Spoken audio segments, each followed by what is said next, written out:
اور وہاں جا کر کے میں نے مغرب کی نماز پڑھی، عادت ہے، اس نے کہا غیر المغضوب علیہم ولا الضالین، میں نے کہہ دیا آمین۔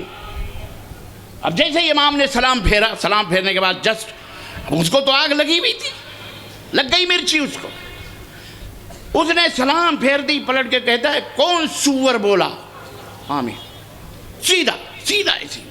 بریل نام نہیں لوں گا میں، لوگوں پتہ نہیں، یہ بھی عجیب و غریب بات ہے، اس وقت ہوتی ہے جب کوئی آدمی سر پر کفن باندھے لوگوں کے سامنے بیان کرتا ہے۔ یہ صرف جماعت اہل حدیث کو یہ حاصل ہے، اور یہی جماعت حقہ کی پہچان ہے کہ اپنے ایمان، اپنے عقیدے، اپنے اصول، اپنے قوانین، بچہ جہاں بھی رہے گا ظاہر رہے گا، یہ فٹ سے لوگ کہہ دیں گے اہل حدیث ہے، کسی بھی مسجد میں چلا جائے، کہیں بھی رہے، فٹ سے لوگ سمجھ جائیں گے یہ اہل حدیث کا بچہ ہے، چاہے وہ اپنے آپ کو اہل حدیث کہے نہ کہے، چاہے وہ اپنے آپ کو چھپائے، وہ کبھی چھپ سکتا، بولو اما اہل حدیث کہیں چھپ سکتا ہے؟ کسی کے بھی یہ بھی نماز پڑھ لے، وہ جیسے ہی کہے گا آمین، امام کے وضو ٹوٹنے کے قریب ہو جائے، بعض لوگوں کے ٹوٹ بھی جاتے ہیں، وہ کانپ جاتا ہے، واللہ اس کے پیر میں کبکباہٹ پیدا ہو جاتا ہے، آ گیا کوئی۔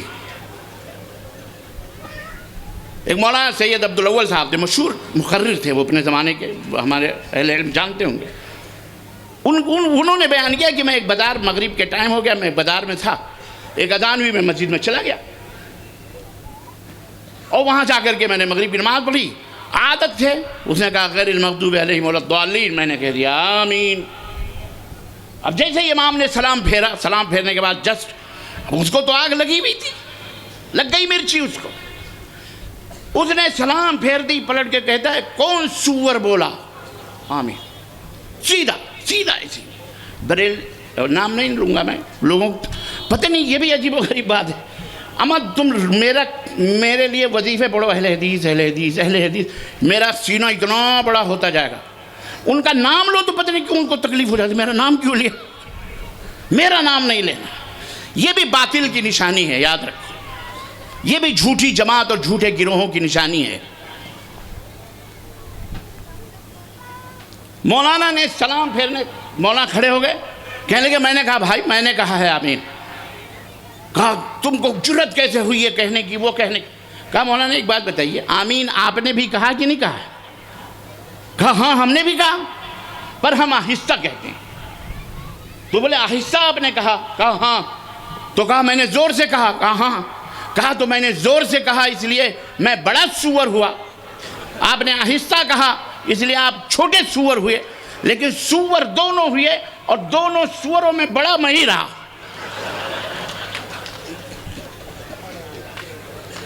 تو یہ ذہنیت اس بھارت کی سرزمین کے اندر ہے، اس طرح کی باتیں کر کر کے امت کو گمراہ کرتے ہیں۔ یہ دیکھو عورتوں کی طرح نماز پڑھ رہے ہیں، تو عورتوں کی طرح نماز پڑھنا کیا برا ہے بھائی؟ عورتوں کی طرح کھانا کھانے میں کوئی عیب ہے؟ آپ عورت گھر میں نہیں رہتے آپ؟ الحمدللہ ہمارے ملک کی عورتیں ہی اہل حدیث ہو گئیں، سینے پہ ہاتھ رکھ کے نماز پڑھتی ہیں، سب پڑھتے ہیں سینے پہ نماز، آپ کیوں نہیں پڑھتے؟ خیر وہ ایک الگ مسئلہ۔ میرے کہنے کا مطلب یہ ہے کہ آپ حقائق کو انکار نہیں کر سکتے۔ یہ اہل حدیث جس کو اللہ کے نبی نے نشانی بتائی، کیا؟ ظاہرین۔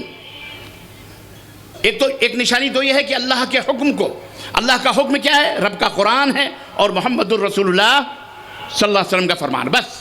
کسی بھی کو، کس کو مانتے ہو؟ اللہ اس کے رسول کو، اس دلیل میں وہ پیش کرو، وہی دلیل ہے۔ اور اللہ اور اس کے رسول کی دلیل کبھی جھوٹی ہو سکتی؟ جھوٹی وہ دلیل تو نہیں ہوتی، سمجھنے والوں کی سمجھ جھوٹی ہوتی ہے۔ جی جناب علی، قرآن اور حدیث وہ بھی پڑھتے ہیں لیکن ان کی سمجھ کچھ اور ہے۔ اللہ کے حضرت عمر بن خطاب رضی اللہ تعالیٰ عنہ فرماتے ہیں کہ ایک زمانہ آئے گا کہ تمہارے پاس اہل الرائے آئیں گے، یہ جو رائے بادیاں کرتے ہیں، قیاس ادھر کا ادھر، ادھر کا ادھر، جن کا دین، جن کا اصول ہی جن کے دھرائیوں پہ قائم ہے، جب وہ تمہارے پاس آئیں گے، تم سے مناظرہ کرنے آئیں گے، تم سے بحث کرنے آئیں گے، تم سے حجت کرنے آئیں گے، فخذوہم بالسنہ. علاج بتایا حضرت سیدنا عمر بن خطاب رضی اللہ تعالیٰ عنہ کہ ایسے لوگ جو بحث کرنے آئے، جو اس طرح سے قرآن کی دلیلیں دے دے کر کے، رائے اپنی اپنی دے دے کر کے، فخذوہم بالسنہ، انہیں سنت کے ساتھ پکڑو.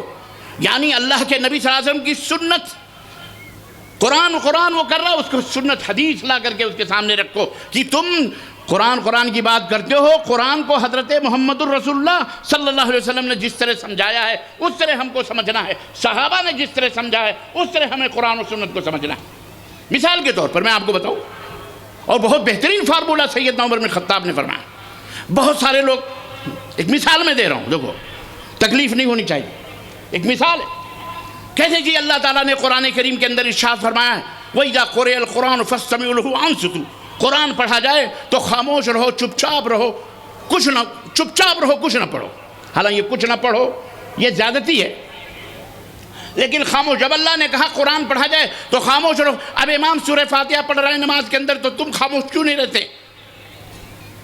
قرآن میں لکھا ہوا ہے، تم خاموش کیوں نہیں رہتے؟